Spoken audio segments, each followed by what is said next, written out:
you see a child, when you see a student take ownership of their own learning, early in my education career, that obviously has been the greatest experience for me. For me, it's just like, it's all about those experiences because as we're doing it, I'm able to teach them a little bit about what's happening there, but also they're able to ask questions. They're able to make connections in their head. You don't know sometimes what they're actually learning because you might not test on a question that explores that, but you might be doing a little experiment in a science class like that, and a student may make a connection from a video that you watched earlier in the week. You just don't know what's happening, and there's no way that you can really track that, and there's no way you can really know, especially when you're dealing with so many students. But just that time to explore, to come up with their own things. One big thing is that this approach to outdoor play and outdoor education is that there is a lot of research and evidence that helps guide us in this area. The benefits of outdoor learning and play really extends beyond the classroom walls, and being in nature has proven that it does have health and wellness advantages for both children and adults. And so if that's something that we can incorporate into schools, it really benefits the teachers, it really benefits everyone who's a part of the learning community. We know that being in nature helps strengthen our immune systems. It improves cardiovascular health and reduces the risk of obesity. And so that's a huge thing that we want to be able to tackle in our schools. And we know that being outside, even just a little bit each day, can enhance our sleep, our cognitive function, and just our overall well-being.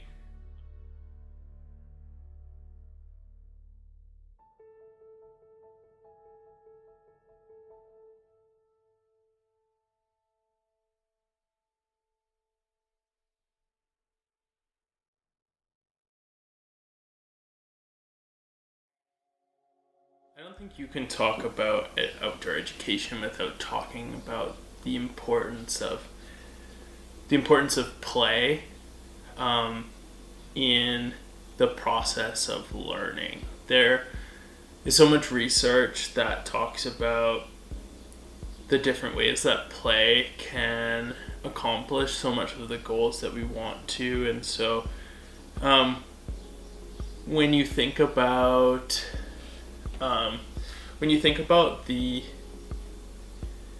the goals of the future, and how a lot of it comes down to creativity, problem solving, and taking that shift between maybe instead of what job you want to do, what issue do you want to solve? That seems to be a big shift. And through play, you get to have that kind of like experience where you're learning for yourself, and it provides students the opportunity to go outside, to explore, to be curious. We want to build curious students, and for me, that does mean allowing time in the day to allow students to cultivate that sense of wanting to learn on their own, finding their own interests and pulling together. And so I see our job as helping them build the skills to do so.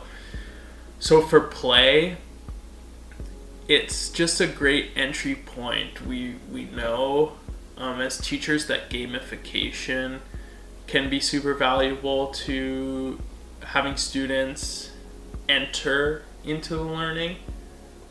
And then part of that is just giving students enough time and breaks in their day to reflect, to really absorb what they just learned.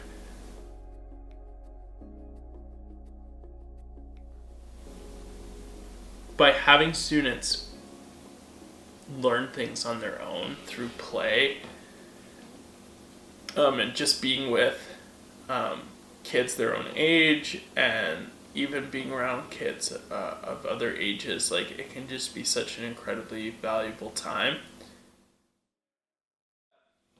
When we go on things like field trips, that really sparks something in certain kids, and it's not going to work for every kid every time, but when you go to places in Calgary like Heritage Park, for example, or the Calgary Zoo, it taps into something because kids can see things in a tangible way, and it allows them to interact with a different environment outside of the classroom. And we just know that can spark an interest in students in sparking a sense of wanting to know more about history, wanting to learn more about animals and adaptations and different species. And so we need to create schools that tap into this really important idea that play is something that is really overlooked in our schools, and the value that it brings to building and creating learners. And if you can create an environment where students look forward to coming in every day, it can be a hard thing. It does require a lot of planning. It does require a lot of effort, and I don't want to discredit that piece of everything, I think, but it does provide just so much opportunity. And if you can create spaces and time out of your day, even just a short period like 10 to 15 minutes, even just taking your class outside to do some journaling, to do a little bit of exploration that way, it makes such a huge difference to their learning. Regular exercise enhances cardiovascular health, strengthens bones and muscles, and improves overall fitness. Additionally, outdoor play exposes students to natural light, which is beneficial for their circadian rhythms and can alleviate symptoms of stress and anxiety. By venturing outdoors, students can reap the benefits of fresh air, sunshine, and the rejuvenating effects of nature. Outdoor play provides an expansive canvas for students to unleash their creativity and imagination. Unlike structured indoor activities, the outdoors offers limitless possibilities for exploration and discovery.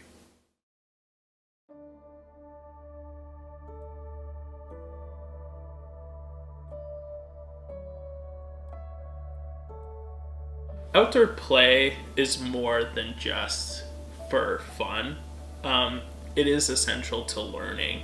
When students step into the natural world, they enter a realm of dynamic and immersive experiences that just ignite their curiosity, creativity, critical thinking.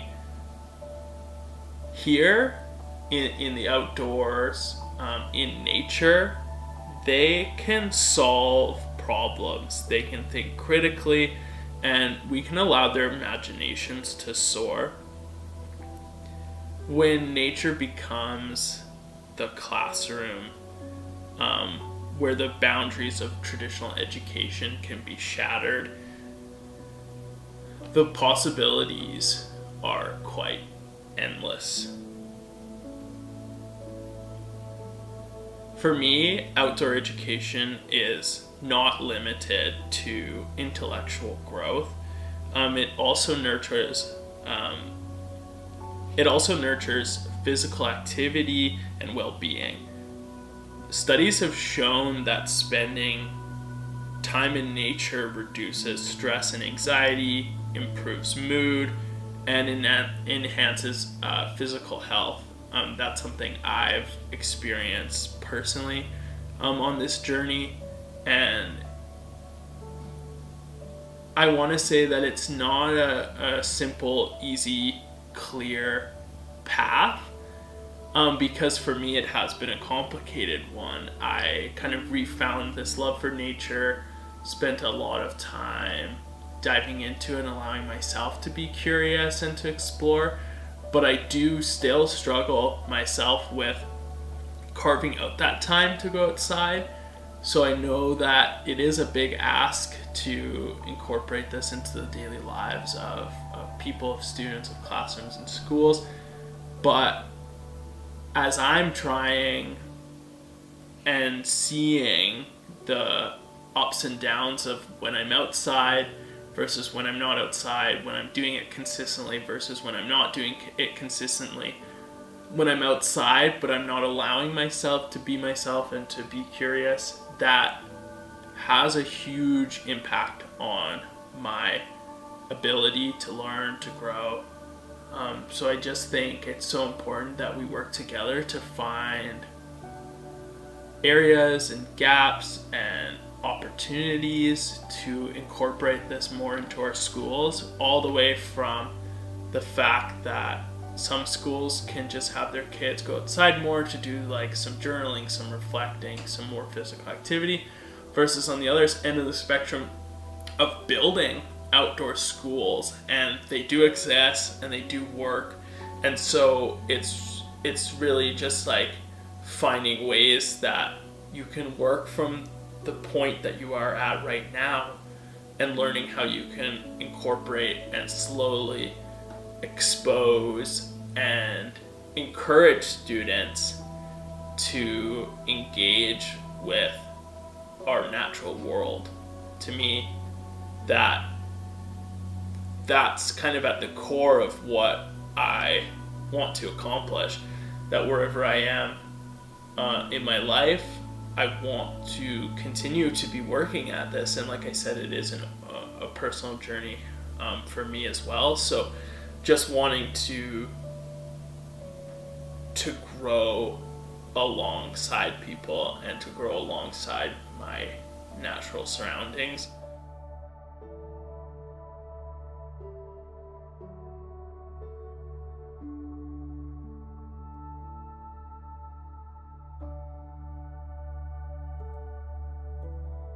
I wanted to put all of these ideas to the test about outdoor play, so I enlisted the help of my fiance's sister Briella to join me for a day of filming and to explore a little bit in Fish Creek Park. And so I kind of gave her a little bit of free rein with the camera, and so here is what she was able to create.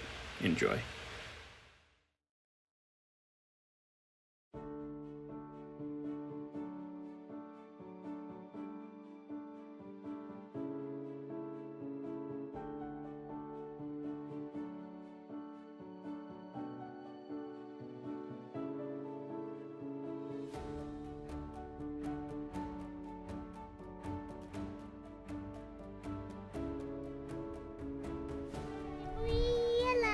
It's us. Nathan's right there. I'm Nathan.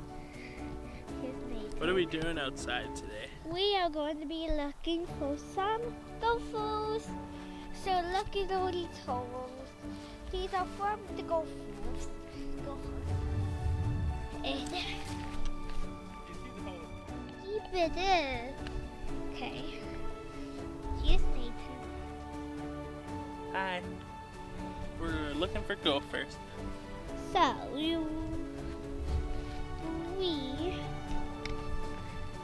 are going to walk around Fish Creek. We'd have to get a little closer.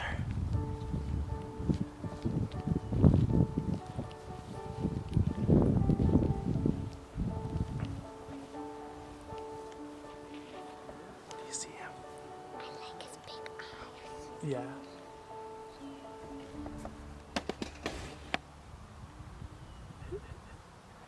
Yeah, they have like, oh look.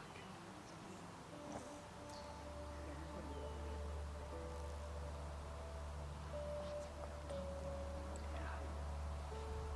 See how cute he is.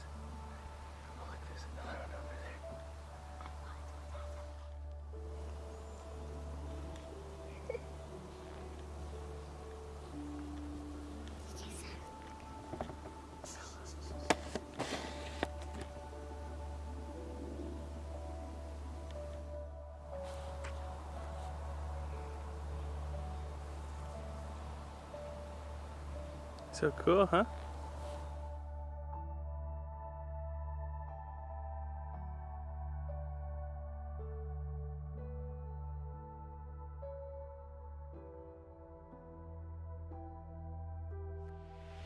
Please forgive the shakiness of the camera, but I found it incredibly valuable to once again see the world through the eyes of a child. So I hope that you enjoy what she was able to capture while we explored the park.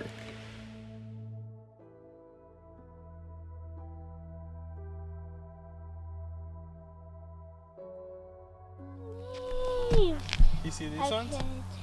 Up here? Look at those leaves. Okay, let's zoom out a little bit. There's a really cute cherry blossom tree over here I saw the other day. Oh, cool. You want to see a cherry blossom tree? It's a beautiful one. Okay, you lead the way. I'll lead the way. Okay, so there's Nathan leading the way. Say hi. Hi! Okay. Hi, people. Look at that. Do you see the pink tree over here? That's it over here. Oh, look at this pink tree. Can you see it too? You see it too? We'll go See up. what it looks like. Look at all the petals. Whoa! There's so many. Look. Look up. Point it up. Look at this. Look at all of them falling. Okay. I'll do that a little bit. See that? Look at this. You could make a craft with all of these. Look at all the moss. Look at this. Look at it all falling. Wow. Let's take a look at the moss. Wow. Wow. Isn't this beautiful? Yeah, look at this beautiful tree. We're gonna have to show. See? Here. I'll show you. See? Look at that tree. Nathan can't even wrap his arms around it. But from here you can. Look at these little flowers. Beautiful, huh? Beautiful. This tells us about the snakes. Look at that. Snakes of Fish Creek Provincial Park. Okay. There. Oh, look at that one. Yeah. So this is a wandering garter snake, and this is a red-sided garter snake. Can you see them up there? So this is like a snake preservation zone, it says. Isn't that cool? Yeah, is this where the snakes are? Yeah. I don't see any right now, but there's some in there. Look at this, guys. Snakes live in here. Do you know why they're all covered? Because, To protect them? yeah. Yeah. So people don't bother them. Yeah. Oh look, there's our group.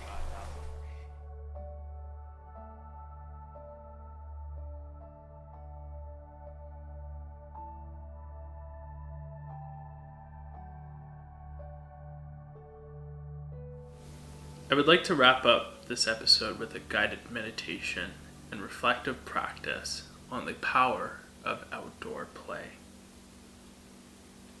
Find a comfortable position, close your eyes, and take a deep breath.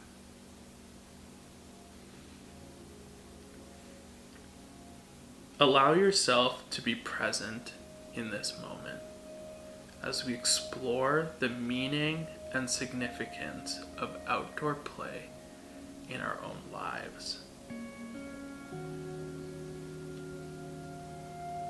As you reflect on outdoor play, envision a place from your childhood where you felt most connected to nature.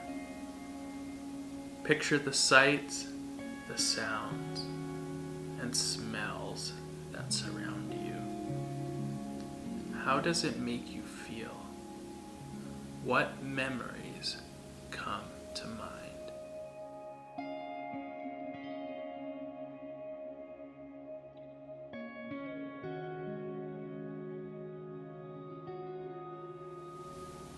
Consider the significance of outdoor play in your life. What does it mean to you? What does it look like? Reflect on the joy, freedom, and sense of adventure that it brings. How does it contribute to your overall well-being? Let's delve into why outdoor play is important for our education system and how we can envision a future where it is embraced in ways we once only imagined. Outdoor play cultivates a holistic learning environment, engaging not only our physical bodies but also our minds and spirits. It promotes creativity, problem solving, and critical thinking. It teaches us about resilience, adaptability, and teamwork. By incorporating outdoor play into our education system, we can unlock the full potential of our students, fostering a love for learning that extends beyond the classroom walls.